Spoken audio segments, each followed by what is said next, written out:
I have made this argument in many debates and discussions, both formal and informal, over the years, so I figure it's about time I made a video about it so folks can stop asking me for verses and other proofs. Does the Bible acknowledge other gods? Let's take a look.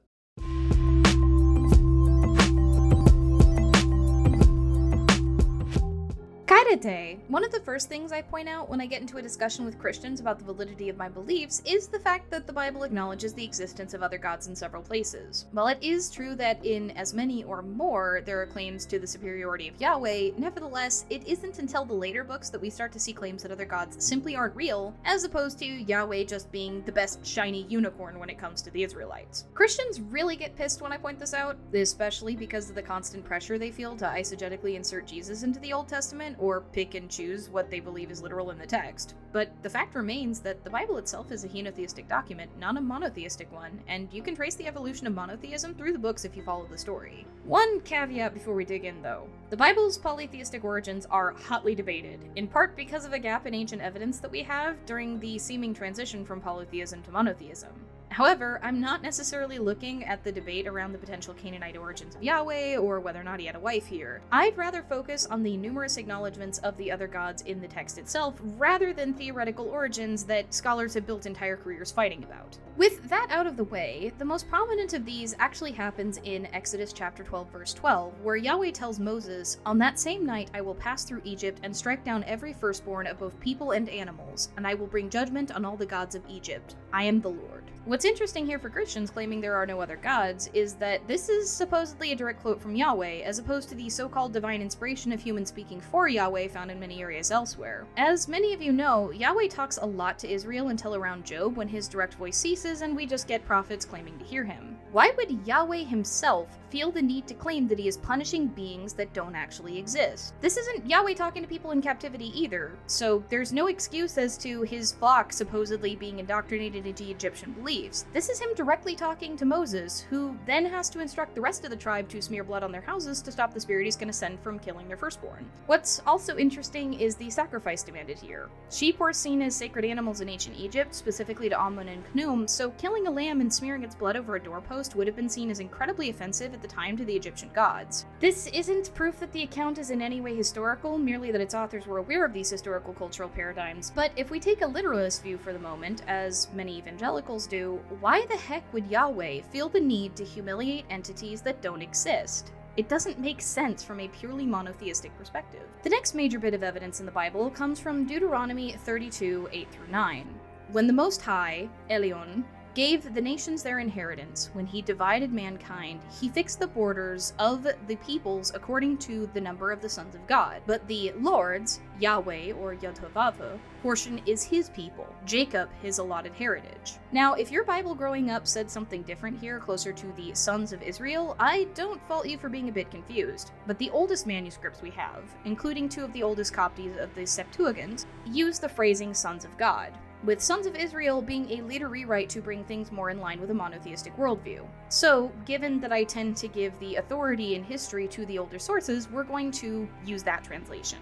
With that cleared up, let's take a closer look at this passage. Here we have the epithet Elyon, which is frequently associated with the Canaanite god El, but doesn't actually derive directly from his name, as is frequently implied by folks who give a passing glance into biblical scholarship but don't actually dig into the debates, being juxtaposed with Yahweh, or Yod-Heh-Vav, the four-letter tetragrammaton of the unpronounceable name of the deity of the Bible. Although Christian and Jewish scholars would argue that Elyon is just one of Yahweh's epithets, in this passage it doesn't make sense for Yahweh to bequeath the Israelites to himself. Who else could he give them to if he's the only one?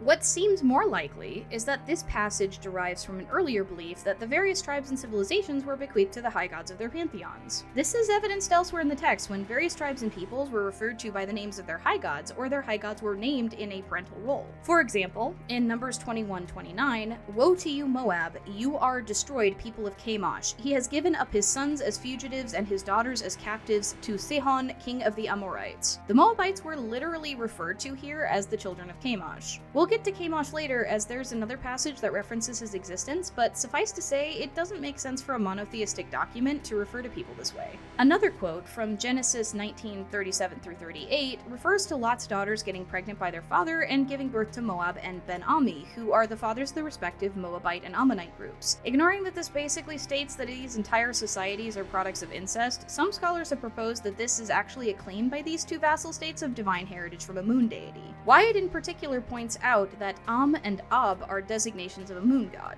Returning to the passage in Deuteronomy, although I'm not going to claim that all of Israelite religion came from Canaanite sources, there is a ton of evidence for Canaanite syncretism, and this is one of the strongest arguments for it. The Canaanites believed that the high god El had assigned each nation a guardian god. This passage appears to reflect that belief and assign the nation of Israel to Yahweh. This makes a lot more sense than trying to justify Yahweh assigning this nation to himself and the others to someone else? Who else? It doesn't make a lot of sense from a monotheistic worldview, not in the least because it's also referred to as an inheritance. How can a high god that created everything inherit anything? Wouldn't it already be his? And why would all these other groups be referred to as children of deities that don't exist? The next reference is hotly debated between more conservative and liberal scholars. Conservative here referring to those who try to shape the Bible according to monotheistic traditionalism, versus more liberal scholars who are willing to acknowledge a potential polytheistic origin for otherwise unknown religious elements in the text. I'll be drawing heavily on a paper from David Frankel, link in the description below, for this next passage, which also references the Deuteronomy passage that I just discussed. We'll be looking at Psalm 82 here, which opens majestically with Yahweh at the head of a council of gods. Or is he?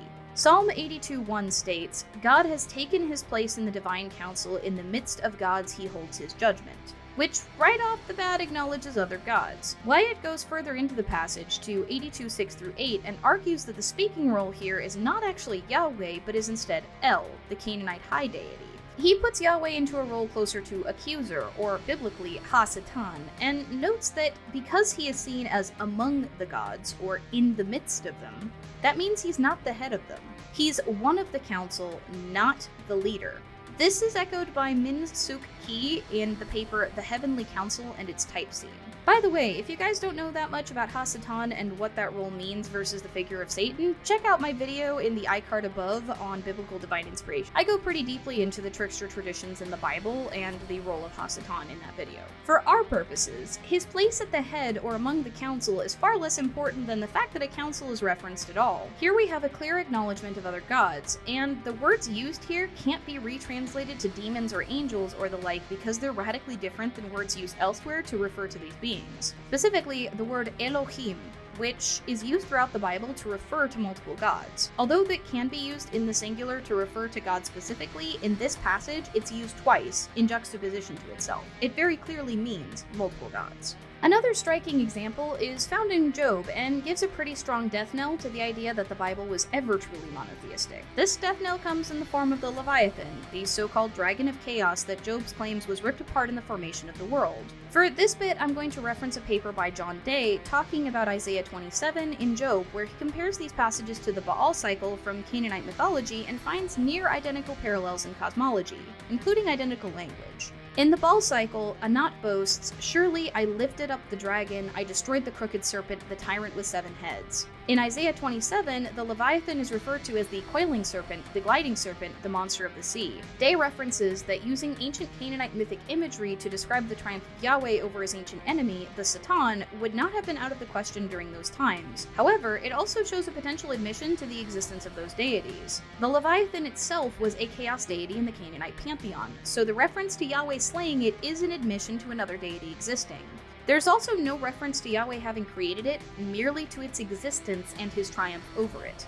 Which brings us, finally, back to Chemosh. My buddy Ocean Keltoy did an excellent video on Chemosh's victory over Yahweh in the battle that takes place in 2 Kings chapter 3, and for a more in-depth look, I highly recommend you check it out in the iCard above. But I'd like to go over it briefly here as a final point because it's one of those rare instances of both deities being acknowledged outside of the Bible during the same historical period. In other words, this is a real battle that actually happened that both cultures acknowledge these gods played a part in. It's also the final nail in the coffin on the Bible's supposed monotheistic origins. For those who haven't seen his video, the story goes like this. King Mesha of the Moabites refused to pay his tributes to Israel.